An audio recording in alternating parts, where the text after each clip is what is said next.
Hello guys, हम लोग आज मैं आया हूँ करण प्रयाग में। मतलब एक्चुअली मैं जो गुंजी एक पिथौरागढ़ डिस्ट्रिक्ट जा रहे हैं, तो अभी हम लोग करण प्रयाग में आ गया। मतलब आज सुबह 2:30 से, मतलब हाँ 2:30 समथिंग से निकला था हम लोग, तो अभी करण प्रयाग पहुँच गया। अभी कितना टाइम हो गया होगा मालूम नहीं, एक बार देखती हूँ टाइम कितना हुआ है। 5 बज गया।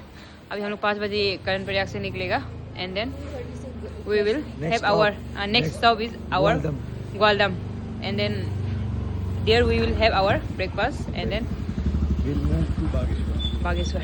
ओके,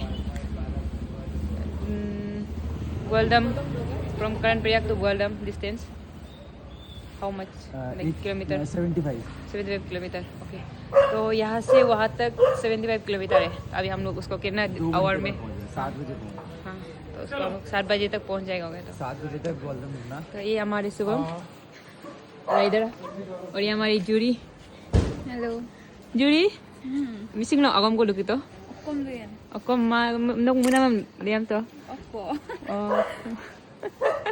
और ये हमारे दूसरा राइडर